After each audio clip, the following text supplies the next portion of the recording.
comes away from today's talk changing their lives, then I feel I've fulfilled my purpose for today. You know, Tracy did an amazing introduction in terms of who I am, what my passions are about. So I'm not going to go on about that. That was part of when I was going to introduce myself. But what I want to start with about what truly excites me is really personal and professional development. And I'm going to let you in on a secret right up front. These two are not independent of each other. They're actually inextricably linked. You can go through many years of professional growth. You can go through many years of your business growing and developing, etc. And you can rise and rise in your career, but you will reach a stage where you will plateau unless you address your personal development, because you will get to a place actually where you are stuck, where long-held narratives, behaviors, beliefs, but mostly standing in your own way, will finally trip you up. And honestly, your career can only go so far. You've all worked with people where they're just awesome individuals and really talented at what they do. And then they are really talented at what they do. They have all the qualifications, but they're not so pleasant to work with. So one needs to develop ourselves on an ongoing basis. We're not a single dimension. We are multidimensional beings. And the truth of the matter is that you don't really need anyone else's permission to be awesome. And that sounds really obvious. Why would I even bring up? Sorry, Elisheva, because it's true. The permission that you're usually waiting for, that you need. Okay, I'm wondering if I should just switch over to my phone, because if other people are experiencing load shedding, then this could be an issue. Am I clear now? Yes, okay, thanks. Yes. I can see Oret's. So Oret's my person, thank you. Talent is a universal gift, but it takes a lot of courage to use it. Don't be afraid to be the best. And that also sounds incredibly obvious. Don't be afraid to be the best, but often we are afraid to be the best. And if you had to think about that very carefully and think to yourself, like, do I really want to be the best?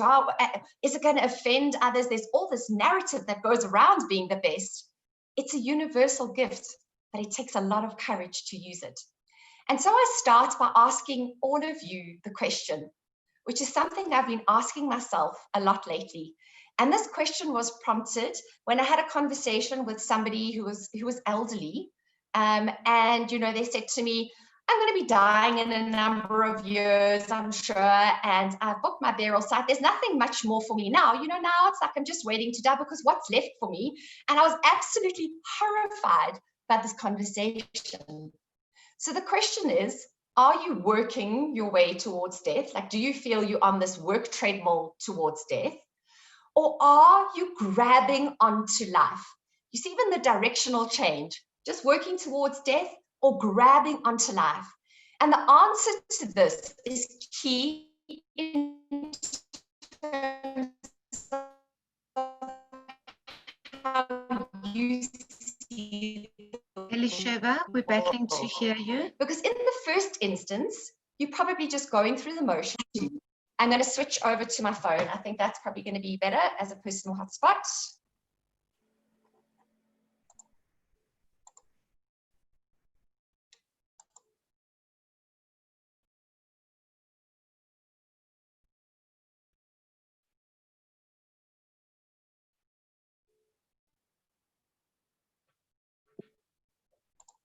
All right, I'm back, and I'm back on the...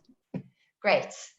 So in the first instance, when you feel like life is coming at you and you're quite mindless in your activities, you're working your way to death. In the second instance, when you're holding on to life, it means you're living with purpose and meaning. You have a clear plan as to what you want from life and how you are going to get there.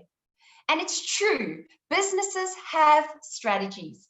And if you're a parent, you've probably planned out your kids' entire life already. You did from the day they were born, even before they were born. You knew where they were going, what they were going to study, where they were going to live, how they were going to integrate into the family.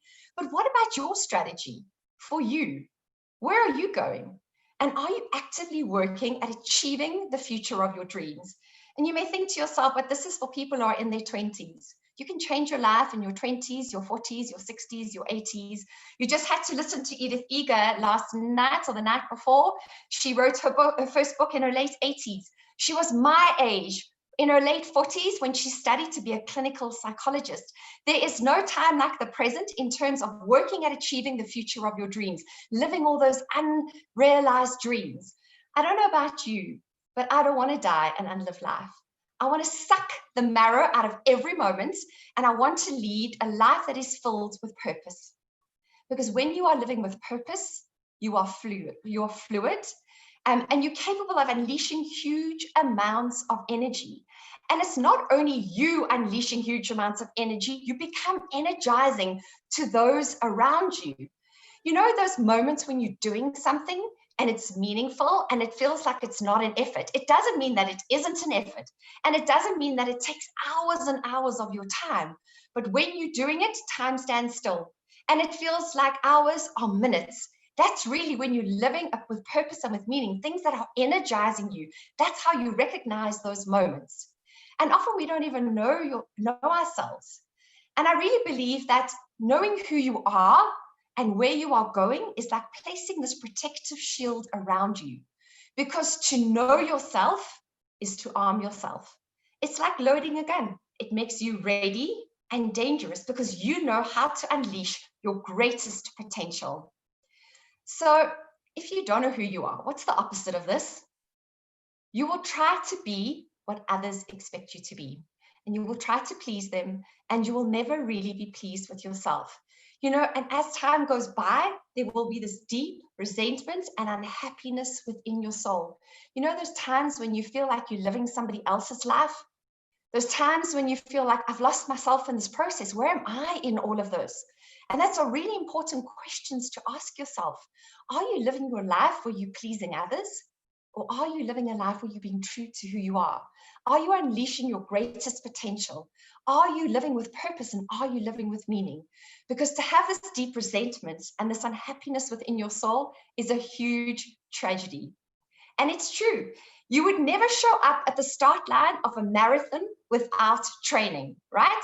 You'd put in the hours on the road. You'd ensure you get enough sleep and recovery. You would ensure your nutrition is optimal. But let's say I say to all of you, you know what? And none of you are runners. Tomorrow we're going to run a marathon. You're all like, cool, let's do it. I'm in. Let's go, Elisheva. So we show up at the start line of the marathon tomorrow. What would happen?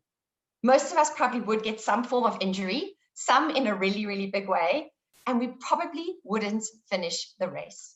Yet, we expect to show up at the start line of life every single day in marathon shape, but we haven't done the training. We haven't actually given enough attention to our personal development. Because just like training for a marathon, expanding your thinking, experiencing deep personal growth requires a daily commitment. If you want to lose weight, right? You reduce your calorie intake daily. If you want to run 5 kilometers, you start probably by walking around the block 4 to 5 times a week to achieve your goal. So what do you do on a daily basis or 4 to 5 times a week in order to develop yourself, in order to focus on you, in order to be more mindful around what it is that you're doing, in order to have a strategy for your life and understand where you are going and the steps you are going to take to get there? I actually sometimes think it is much easier for us to work on our physical well-being, and it's actually not so easy for us to work on our mental and our emotional well-being. So what does a great say you look like? And do you know when you are at your most powerful, when you are both filled with energy and you are energizing? The opposite of powerful is actually harmless, and it's nondescript. I do not want to go through life being nondescript. And someone who is harmless usually worries about what other people think, possibly stuck in survival mode, and they don't believe they are worthy of more. And that is a tragedy, and they are stuck. And I think, as Dr. Zeus said, getting unstuck is not so easily done. So this afternoon, I'm going to explore elements of personal growth with you. There is a warning up front. I'm not going to be doing all the talking. There will be a small little workshop elements in the middle. You'll need a pen and paper in order to do this framework that we're going to share. because I think it's important. It'll be great if you walk away from here and you say, oh, that was a nice talk, but I don't give you anything practical to actually give you tools in order to take what you've heard today, if you want to, and to put it into action. So we know when you talk to an audience, you have to give those GPS coordinates up front. There's two distinct parts to the talk. Number one is the future you. We're going to have a look at, we're going to do a visioning exercise. We're going to explore how you would actually even plot this thing and what does it consist of. And secondly, and very importantly, is that together is better, because we actually don't win alone. So let's get started on this most exciting and most important journey that we can undertake together this afternoon. Future you is important work, but it really requires a lot of courage, because to do this properly, you're going to have to step out of your own way. And you're going to have to quiet those voices in your head that say, you can't, you're not good enough. You know, like that time when you had this idea and you were so excited and enthusiastic about it, and you went to somebody else and you were like, I've been thinking about this and I really believe I can do this thing. And they're like, I'm not so sure about that. Like, are you sure? Have you thought about all the factors? Is it possible? Do you think you could do something like that? And suddenly all that energy that was channeled, that self-belief, is suddenly squashed in 2 or 3 sentences from somebody else. If Orit had gone to somebody and said, I want to start this bakery and I believe in it and I'm so excited, I love baking, I love bringing that smell of fresh bread into somebody's home, and I'd said, I don't know, I don't think you're such a great baker. Do you have time with so many kids to run a bakery? I'm not so sure that's something you should be doing. Maybe she wouldn't have started her business. So this work of future you is very important. You have to place yourself on an island. You're going to mentally place yourself there. There are no other voices saying you can't, and there are no other voices giving you their opinion. It's you. It's your thoughts. It's what you really believe you can do without any of those voices, without the childhood parental narrative that says you can't. You are not going to place any limitations on yourself. Because remember, we don't see the world as it is. We see the world as we are. So when somebody is giving you advice, of course, if it's somebody you trust and somebody who has your best interest at heart, hear them out. It is good to have lots of opinions, but trust yourself. Trust your own greatness. So let's have a look at the 6 components of a future you. How would you even develop this thing called this future you? So number 1, everything starts with the vision, right? You need to know where it is you're going. So I'm going to tell you this great short story. And it's a podcast I heard, and it was about Netflix. And Guy was the head of entertainment. There was a guy who was the head of entertainment for Netflix. We're just going to call him John for purposes of this discussion, right? And John used to work for Disney.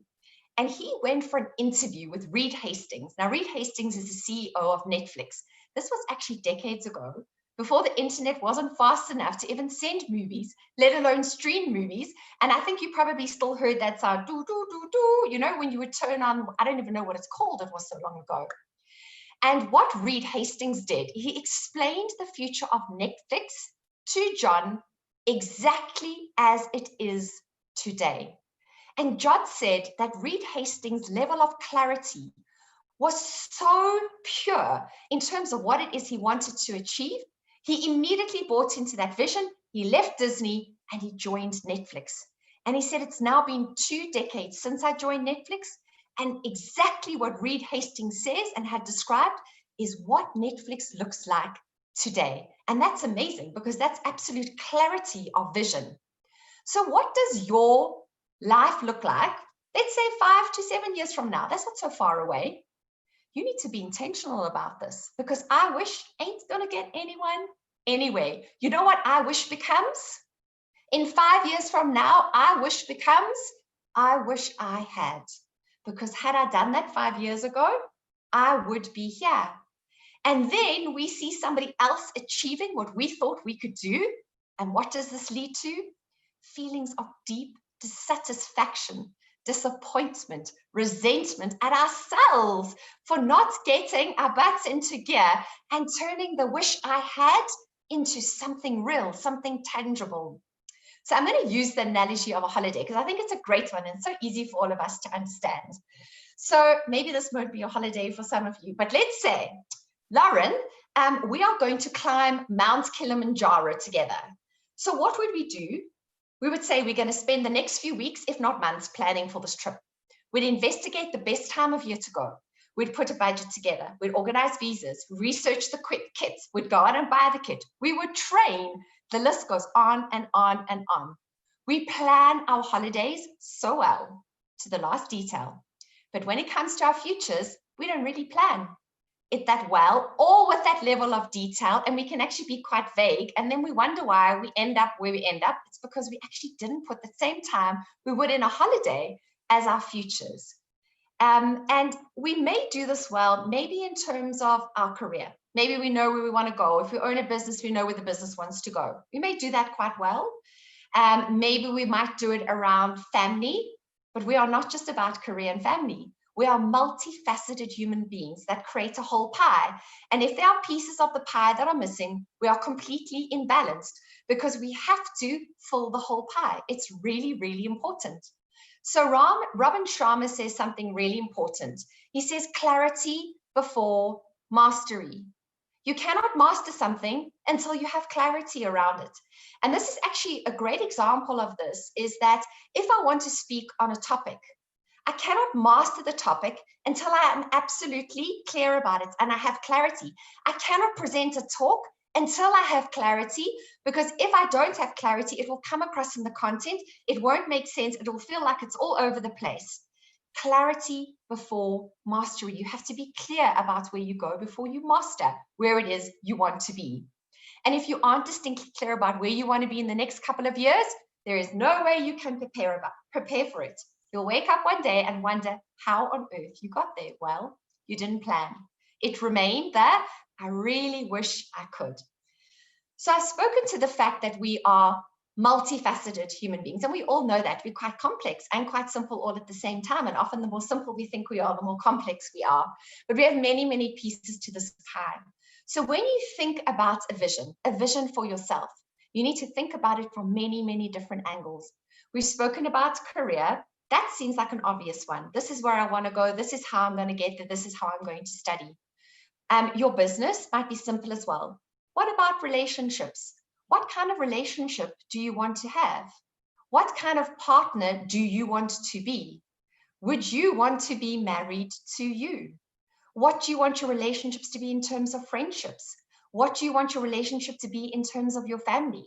Because unmet expectations or unrealized expectations are usually because they are not communicated. Because actually you don't really know what you want, but you just feel you're not getting what it is you feel you want, but you actually don't know what you want. You haven't been intentional about what it is you want from your life. Money. You need to be intentional about money. Are you okay getting paid here and there and living from month to month? Do you want to be extremely wealthy? Is that important to you? It's often a topic that is not discussed. People feel quite embarrassed to talk about money. People don't talk about money in marriages. They don't talk about money with their children. Those conversations around the dining room table. Being in financial services, and we did a big piece of research recently, is money habits of children are dictated by the parents. How the children handle the money, that's how parents handle money. So what is it, your vision for money? What is your vision for health? Are you willing to sacrifice your health in terms of being the super fit person because you want to devote everything to your career? Know the payoffs, or understand that health is going to be one of the things in your pie that's going to help you have a better career, a better family life, better relationships. You're going to be more energized. You're going to be healthy. It's really important. Social capital. What kind of social capital do you want to have? Do you want to have a social presence? Is it something intentional? How are you going to promote yourself because each one of us is our own brand? And these are just touching on the tips of things. So when you think about your vision for the future, usually we are actually quite linear and quite singular in what we think about. But I'm sure, I have a feeling that there may have been things that I may have touched on just by giving you examples of all the different pieces of your pie, where you thought, actually, I've experienced that in my relationship. I expect things, but I haven't communicated, but I don't really know what I want. And just to know what you want and communicate that makes your level of relationship go from here to there, and you just keep building on from where you are. So I think I've made it really clear in terms of like when thinking about a vision, but I'm going to give you a cool exercise to do, and you'll see how you can bring it to life. Look at the screen. Look at this cool slide that I found from Simon Sinek, who I absolutely adore. I think he's absolutely fabulous in his thinking. And he says the following: a vision is like a dream. It will disappear unless we do something with it. Do something big or do something small. But stop wondering and go on an adventure. Isn't that amazing? A vision is like a dream. It should have this dreamlike quality about it. It should make you get goosebumps. You should feel excited about this thing that's your vision for yourself. It's for you. But very importantly says it will disappear unless we do something about it. And I spoke to that earlier. I wish I could becomes I wish I had. You have to do something about it. Do something big or do something small. Often we think we have to take a massive leap. I'm going to do this thing, and you set yourself up for failure because it's so big, you actually can't attain it in the time period you think you can. Break it down into bite-sized chunks. Make it something absolutely attainable for you. Do whatever step you need to take in order to reach it, but do something. Do it small. Make that step, because a small step becomes a medium step, becomes a large step, becomes your dream. And that's very important to remember. You have to build, and you have to keep on building. And I love this part where he says, stop wondering and go on an adventure, because truly life is an adventure. It's what you make it. And if you don't make it what it is you want it to be, because you're not clear of where you're going, it's not an adventure. You feel disappointed. You feel like you haven't reached the things you wanted to reach because you never sat down and you never planned for them. There's a reason a business has a strategy. They have to manage cash flow. They have to manage people. They have to manage so many facets, and the strategy encompasses all the facets of a business. You are also multifaceted. So go on an adventure, because realizing your dream will be the greatest adventure you will ever undertake. The second component of your future you are values. And that's really simple. We can all understand that. Values are behaviors, right? Behaviors are the things that are going to bring your vision to life. So if, for example, your vision is to run a marathon, a value that you're going to have to engage is discipline. Not even a question in my mind, because it requires a lot of discipline to get up. Maybe set your alarm at 4:30 in the morning. At 5 o'clock, you're on that road. You're training for an hour, 2 hours. Sometimes you're training for 3 hours, but you are doing that. You are training 5 to 6 times a week in order to realize your vision. So you need to understand what values you need to engage within yourself in order to realize that vision. The third component of a future you are rituals. So what are the rituals or habits you need to put into place to make this future vision of yourself possible? So if your vision statement, let's say part of it is, I want to run the Jerusalem Marathon, which is really tough, next year, what are the things you are going to need to do in order to achieve that? So a nice way of doing rituals is to say, in order to achieve that, I need to stop doing, maybe I need to stop eating chocolate because I need to be very lean to run a marathon. I don't know. I need to start doing, fill it out. And then I need to continue doing the following. These are the rituals that you're going to have to engage in order for you to reach your vision. The fourth one, which I love so much, is people. You need to surround yourself with people who want the same thing as you. Hang out with people you aspire to be, because it says you are the average of the 5 people you spend the most time with. In fact, make a note now, write down a list of those 5 people who influence you or are most influential in your life, and see, are these 5 people part of my vision?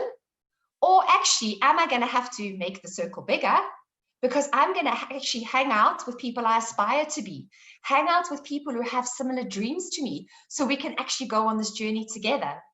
And that leads into this perfectly, because there's a beautiful African proverb that says, to go fast, you go alone. To go far, you go together. And whilst this work is deeply personal, it is always good to have someone on the journey with you, someone who is your cheerleader and truly believes in you, because success is always so much sweeter when you have someone to share it with. You know, it's that feeling when you've done something that you wouldn't usually do.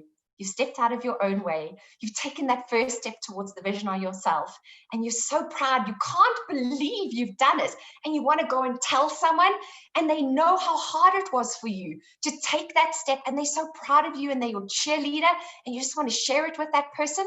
It's very important to have that cheerleader, but it is also that someone that will hold you accountable when you slip back into the comfortable, when you lose interest and you feel disheartened, that will remind you to keep doing what you're doing and never give up, because you will have moments where you feel disheartened. You will have moments, and many moments where you feel like, I just want to give up. This is too much.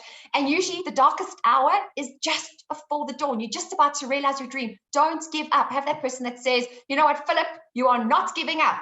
I believe in you. I've seen what you can do. Go for it. Keep going. You're going to realize your dream. You know, for some of us, it's not such an easy task. I know for me, I prefer to just go it alone and get it done. But as I'm getting older, I realize it really isn't a sustainable way of doing things. You cannot grow as a person and you cannot scale a business that way. And so I'm learning how to together is better. And I am a work in progress in this regard.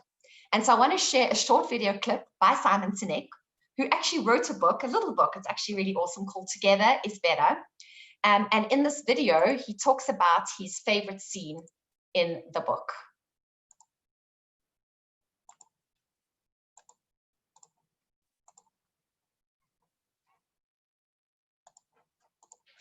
Just move there.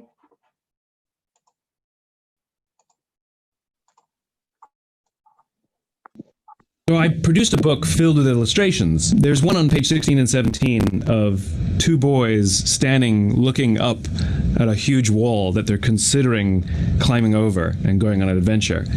And of all the illustrations in the book, this is sort of, I think, defining of my life, and I think it's the most exciting one, which is we all imagine brighter futures, and it's as if we're standing at this wall and we don't know how to get over it, we don't know how to get to the other side, we don't know how to get what we want.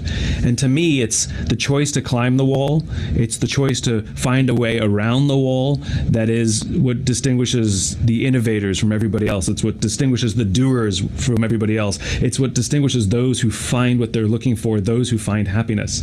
But the purpose of the book is to remind us that we cannot climb that wall by ourselves, that if we want to find that brighter future, if we want to change our lot, it is for us to find someone who will go with us, someone who will catch us if we fall down, someone who will help us up over the wall. And it's these two kids standing looking up over the wall. What's most important is that they're doing it together. And that is such power. I really love that. What's most important is that they are doing it together. Let me share here.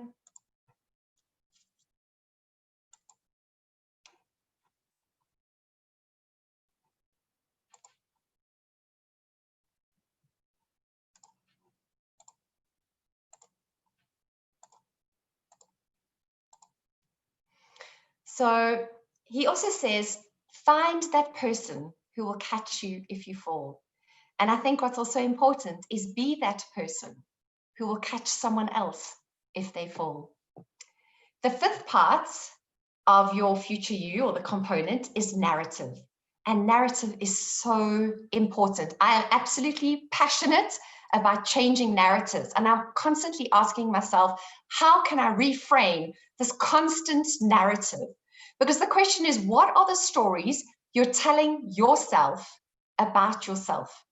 That self-talk that goes on and on in your head all day, and you dream about it all night. What is your story? Is it the one you've been telling yourself for 5 years, 10 years, 20 years, 30 years? Is it an excuse? Is it something you hide behind? Or are you ready to close that book and begin writing a new story? And I want you to note the language that I've used, the narrative. I said, close that book, not start a new chapter. Close that book and throw away that old narrative. Are you ready to begin writing your new story this afternoon? And if your story was a bestseller, what would it be about? What is the title of your book? And the sixth and final component of a future you, when you're planning this, is environment. And what's very important is to realize you create your environment. And I'm going to give you a great example of this, because I arrange a year-end party, whether I was at Investec before, I've been at Sasfin now for 3 years. And every year we have a year-end party, right? So X number of people, hundreds of people attend. Some will say, oh, that was the best party ever. Others will say, oh, it was okay. Last year was so much better. What I can tell you, because I'm part of the organization, is that both years were actually exactly the same. We had the most magnificent venue. We had brilliant decor, unbelievable music, great theme, food, drinks. But it is the attendee that creates the party. And you are the attendee to life. You are the attendee as to whether your life is an adventure or if it's dull and boring. Because we don't see things as they are. We see things as we are. So if your mind is not in the right state, then you're going to see things negatively versus having the best party ever versus having the greatest adventure. And really, that's what life is all about. It's the best party ever. Everything about it. And I say this with confidence because often when you speak, you know, if I hear somebody speak, I say, I wonder, have they been through anything tough? So easy for them to say it's the best party ever. So easy for them to say it's the greatest adventure. And one day I'll share my life story and then you will really believe me because it's up to you. The good, the bad, the ugly, everything is up to you. It's what you choose to see in it. Everything is about you because you create it. It's all up to you. So now it's really cool. This gets to the fun part. You're going to need to have a pen and paper if you want to do this properly. And I'm going to stop talking for 6 minutes and I'm going to hand over to you. And we're going to do a future visioning exercise together. And it's a very, very powerful exercise. I would never ever share something when I'm teaching or speaking that I haven't done myself because I've got to practice what I preach, right? So this future visioning exercise I did probably 3 months ago. It has been absolutely transformative. And I have taken the steps, big ones and small ones, in order for me to start realizing my vision. And it has given me tremendous purpose. It's given me tremendous meaning. It gets me out of bed every single morning. And this particular keynote is as a result of my future visioning. I went away from it. I visioned what I wanted to be and what I wanted to do. And I sat down and I started writing this, which takes a long time. It can take 6-7 weeks to put a keynote together that's coherent. So it does work. So this is the exercise. It's awesome. You're going to love it. Imagine it is 5 to 7 years from now, and you are attending a conference. Someone is about to call you up on stage, and they're going to introduce you. And you are going to give them your introductory speech. And that's what you're going to write now, because your introductory speech is who you are 5 to 7 years from now. So let's just pretend. So I'll start. Good evening or good afternoon, ladies and gentlemen. I would like to welcome Elisheva Gilbert up on stage. Elisheva is a well-known global speaker. She has many TED Talks under her belt. She has won numerous awards in public speaking. She is a published poet, which is an area of her passion. She lives in Jerusalem, and in her spare time, she spends time on her mountain bike riding through the Negev desert. So can you see that? Like, I've just made it up, but it touches on a number of components in terms of where I'm living, what I'm doing as a career, what I've achieved, what I've been awarded. And it should have a dreamlike quality. It should actually make you feel like a little bit like you should blush if you say it out loud. Like, am I really capable of doing it? Yes, you really are capable of doing it, because what you're going to do now is you're going to place yourself on an island. There are no voices, there are no opinions, and you're going to be the greatest version of you. That childhood narrative, which you've held on to for your whole life, you're going to close that book and you're going to throw it away, and you are going to be whatever it is you want to be. There is no age. There is no age limit. And in fact, I want to add this. This is so beautiful. I actually made a note of it. I must look at my book. When I was listening to Dr. Edith Eva Eger 2 nights ago, I then went on to listen to a second talk by a Dutch guy that interviewed her. It was so beautiful, it was so powerful. And she said to me, I felt like she was speaking to me. She said to the audience, I am never going to retire. I have a life of purpose and meaning, and I have things that I need to fulfill. They said, but how do you do all of this? You have a full-time practice, you travel a lot, you speak, you are 92 years old. And you know what she says? And it actually makes me feel quite tearful, because this is how I live my life and I want to live my life. She said, at the end of my life, I want to be used up. I'm going to say that again. At the end of my life, I want to be used up.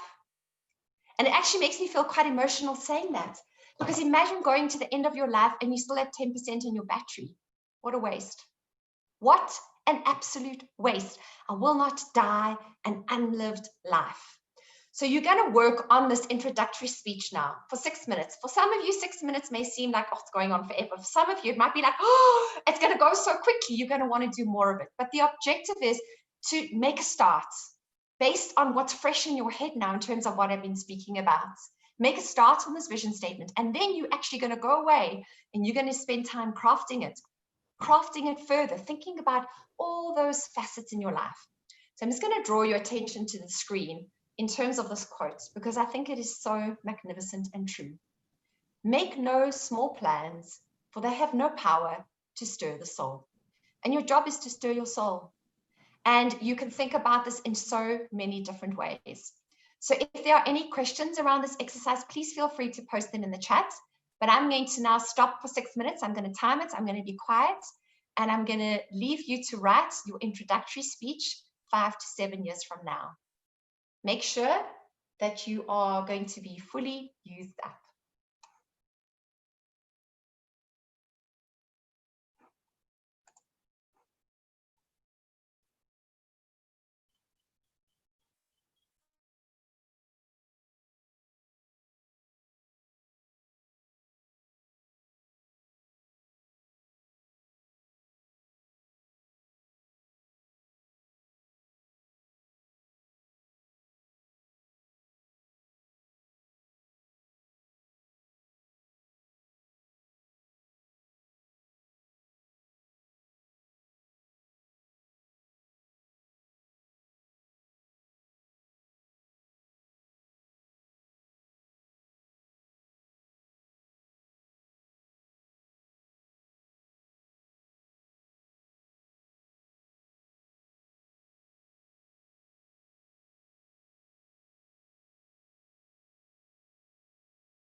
Pues válvame mula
We halfway.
One more minute.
Okay, so our 6 minutes is up. And what I would do in a smaller setting is I would give people the opportunity to share their vision. So maybe if there is one or two people who would like to read out their introduction speech, I invite you, but I also respect your privacy around this.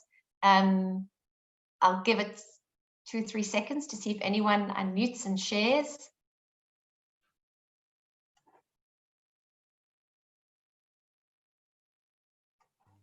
Okay, that's fine. I respect that. Elisheva, I don't mind to share. Okay, great. Go for it. Yay.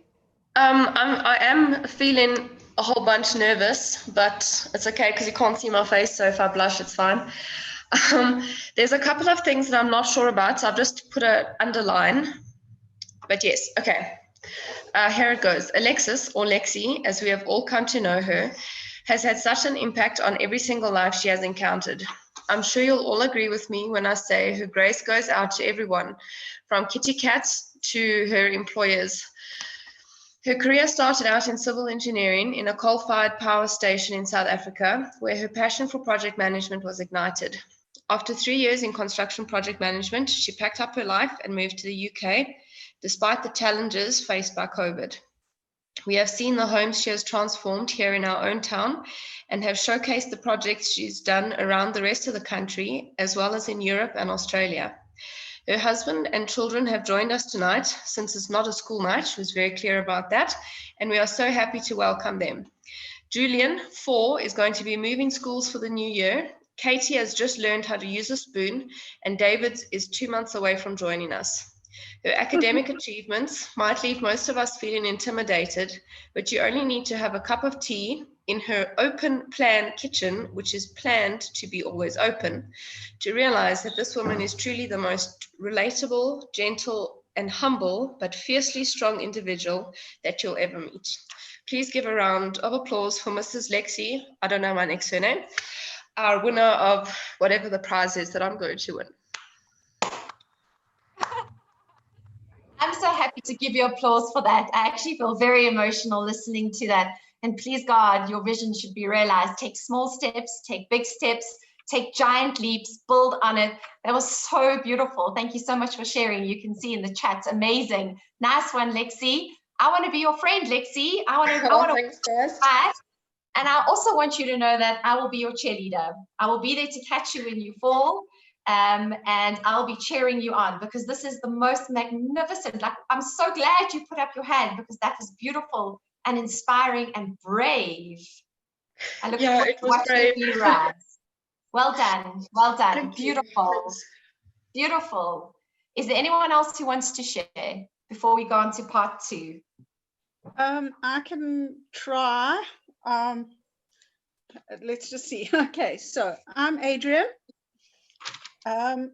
So this is for my introduction for 5 years' time. So Adrian lives in Johannesburg.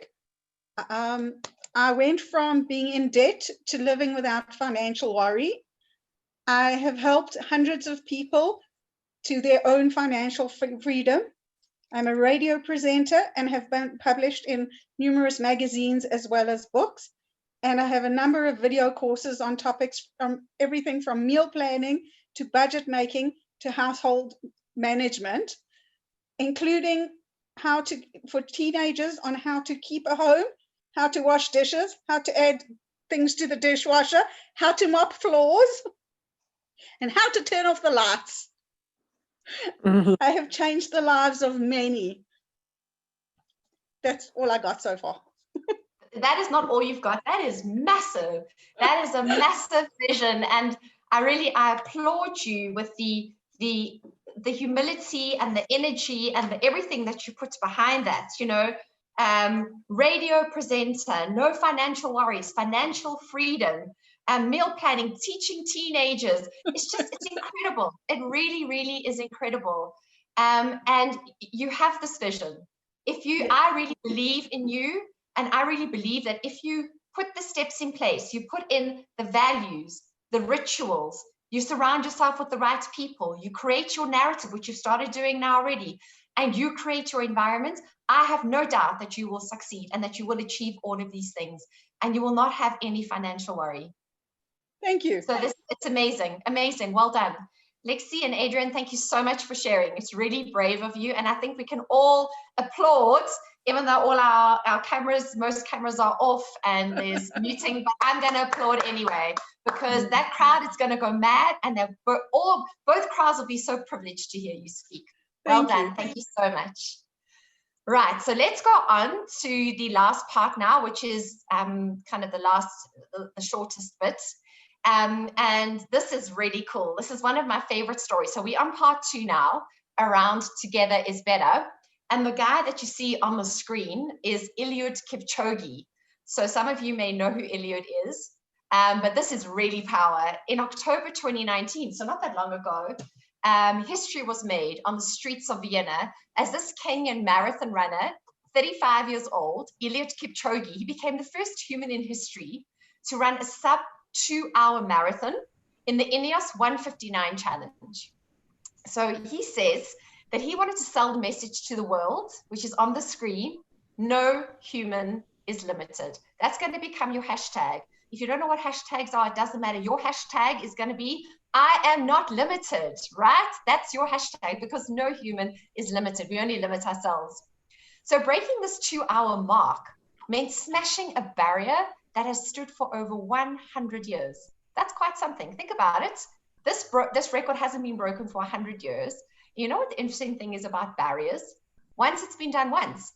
And they show this in sports, especially, it gets broken again and again. And we're not just talking about time barriers like that of breaking a world record marathon. Think about it in your own life.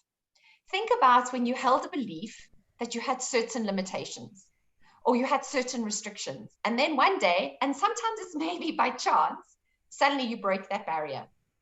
I want you to think about the time or times in your life where you thought you could never do something, and then suddenly you did it. How did it make you feel? Let me tell you about Eliud. He comes from a track background, and that means he runs in a stadium. He's a track runner, right? And in the 2004 and in the 2008 Olympic Games, he won a bronze medal for the 5,000 meters, so he runs 5 kilometers. In London 2012 Olympics, he failed to make the Olympic team. So you could have said, well, his career is over. That's the end of his running career. But there's a word we've heard a lot of recently, especially in business. He decided to pivot on his failure. And he made the switch to road running marathons. So this guy is now going from running 5 kilometers to 42 kilometers. That's a massive change if you think about it. But he believes no human is limited. And with this change of style, Kipchoge found his stride, and so began the era of domination, where everything he entered, he didn't win just by a little bit, but he won by huge margins. Can you even imagine that? 2004, 2008 Olympics, he wins bronze. 2012, he doesn't even make the Olympic team. Suddenly, he's winning things, marathons by huge margins. But listen to this is incredible. In 2015, he ran the Berlin Marathon. Now his shoes fell apart, causing him to run no insoles for 32 kilometers. Listen, if I ran around the block 5 kilometers and my insoles or my shoes broke, I probably would call someone to come and fetch me. Not him. He carries on running and he wins the Berlin Marathon with no insoles in his shoes for 32 kilometers because no human is limited. So now in 2018, he actually ran a 2-hour, 1 minute, 39-second marathon. And he thought to himself, it's possible to break this 100-year-old barrier. But now comes the really important part, because Eliud Kipchoge didn't run his 1 hour, 59, 40-second marathon alone. He accomplished it with a dream team of 41 pacemakers who themselves were Olympic athletes. You see, surround yourself with the people who aspire, who have the same vision as you, the same values, the same rituals. They were world champions and they were past rivals, but all united by a common vision. It's important to surround yourself with the best people because you're the average of 5 people you spend the most time with. So these 41 pacemakers, they ran in a unique formation that had never been seen before in athletics. So what happens is this car shows a laser line where the runners run in order to be most aerodynamic for Eliud Kipchoge. It took months of preparation for the sub 2-hour challenge. But what's really important, it took years of discipline, dedication to even consider the possibility. Because you don't just wake up one day as a marathon runner and break a 100-year-old record. And we can even simplify it and say you don't just wake up one day and run a marathon. You don't even have to be a world champion. You don't wake up one day and run 21 kilometers. You don't wake up one day and run 5 kilometers. You have to work towards things. That's how you achieve your goal. This is not an overnight success story. And often we forget about that when we want to achieve our goals. We see successful people, but successful people only come into our focus when they're successful. We don't see the journey that they had to go through in order to become whatever it is that company is. To become Oret's Bakery, we don't know Oret's story. And I'm sorry I'm picking you on Oret, but you're one of the 3 people on my screen that I can see while I'm projecting. But it's a great story. People don't know how many years you tried, how many recipes you failed, how many people said you couldn't do it. Nobody knows the journey to get to where you are right now and to succeed and to raise a family. So Eliud says something really, really important. Remember, only the disciplined ones are free in life. If you lack discipline, you are a slave to your moods. You are a slave to your passions. And I think that's absolutely true. What is your greatest heart's desire in all aspects of your life? Do you have the discipline to make it happen? And discipline is really important because that's what you engage when you don't feel like it. There are many days that I don't feel like it. Probably sometimes many more days I don't feel like it than when I feel like it. But you know what? I engage my value of discipline. That's my behavior. And I do it anyway. And you know what the feeling is afterwards? It's even a greater sense of accomplishment because I overcame myself. I stepped out of my own way. But to make it happen, together is always better. Someone there to hold you accountable. And if you're strong enough, hold yourself accountable. That's the most important person to hold you accountable is you. Also have someone to catch you when you fall, because you will fall. It's okay. But you need a supporter when you fall. Say, you know what, it's okay, cry.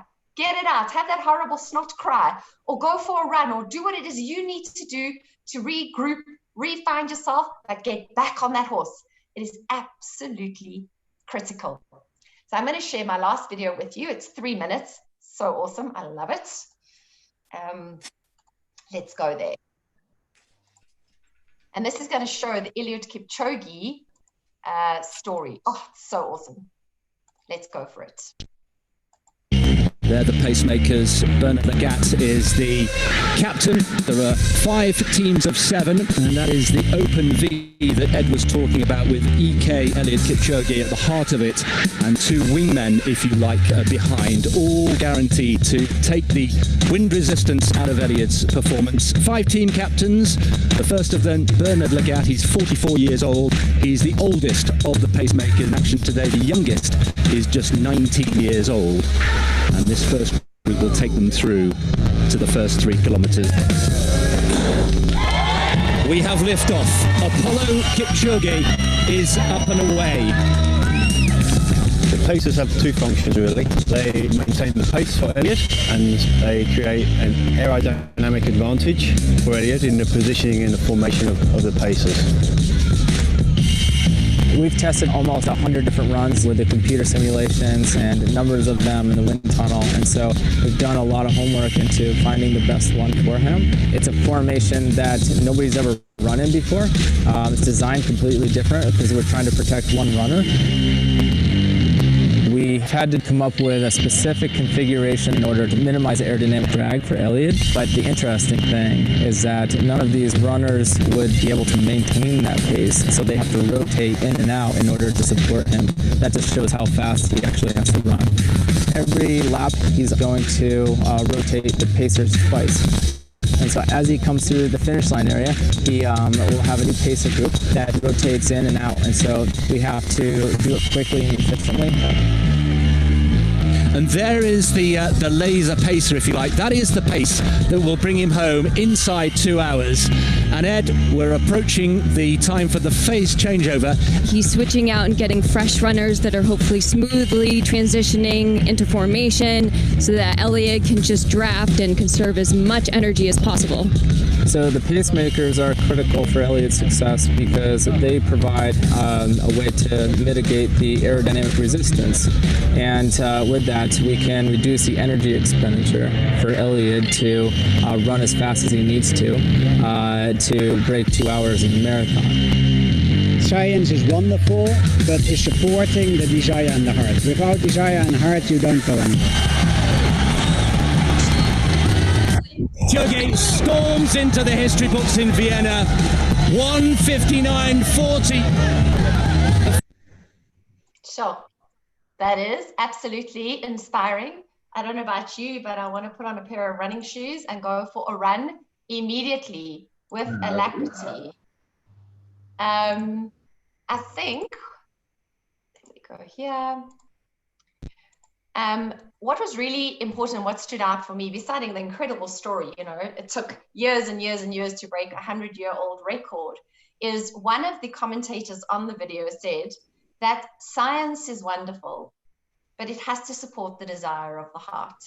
Without desire and heart, you can't go anywhere. And I think that's absolutely true. So in conclusion, there's still a bit of a running theme here, but this is the last kind of minutes. And I felt I had to include this because I saw this as a post on LinkedIn and it's really cool. So if you don't know who this guy is Usain Bolt, and he literally is a bolt of lightning. He runs extremely fast. He has won 8 gold medals in 3 Olympic Games. And to win 8 gold medals, he has run for less than 115 seconds because he's a 200-meter runner. So, you know, they run 200 meters in what, 12 seconds or 10 seconds or 8 seconds. So to win 8 gold medals, he only had to run for 115 seconds. And he earned $119 million to run for 115 seconds. And now you could say, wow, but that is economy of effort, right? Because minimal effort, maximum pay. And it really is the most money earned per second in the world. But for those 2 minutes, he trained for 20 years. And that's what we don't see. We don't see the 20 years. We don't see 6 days a week, getting up, 4:30 in the morning, when you don't feel like it, when your body aches, when you're tired, when you've had a terrible night, when your mind isn't in the game, when you want to give up. He engaged his value of discipline. He engaged his vision, and he said, this is what I want to realize for myself. I don't want to have a life of, oh, I wish I had. I want to have a life where I'm realizing my dreams. So this is a long-term game. I think I've made my point around here. It is not something that, oh, now in 5 years' time, you've achieved the vision you've written. Tick, my job is done. My life is done.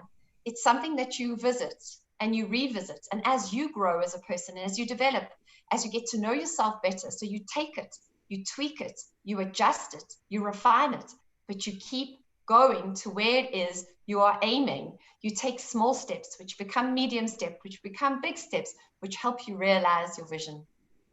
It's not short-term work. And I can tell you, it's not easy, because if it was easy, everyone would be doing it. Everyone would run for 115 seconds, right? Everyone would write a book that's a bestseller. You don't know the hours, the tears, the writer's block, the frustration that went behind writing that book. And I actually heard Steve Uriah say, when I run out of motivation, I rely on discipline. Patience pays, because self-development is a long-term game. And the truth of the matter is, you're not going to be any younger than you are right now at this very moment. You are the youngest you're going to be right now. Don't give up on yourself. Make a start. Start right now. Now is the time to change. Now is the time to take that old book, that old narrative, throw it away. Now is your time to start writing your bestseller. What is the title of your new book? Work on yourself consistently, day after day, and I can guarantee you that things will change, because always the only thing holding you back is you. So just start, make a start today. Thank you very much for your time, for your attention, for those who shared. I'm sure, I believe that every single person on this call had a magnificent vision like the two I heard. And I am your cheerleader. I'm going to help you get over that wall. And if I was one of the people that helped you or help you get over the wall, then I have fulfilled my vision. I have fulfilled my future you. I have fulfilled my purpose statement. So thank you so much, Jet, for the opportunity. And thank you, everyone, for listening. I appreciate your attention and I appreciate your time, because it is valuable. Elisheva, thank you so much.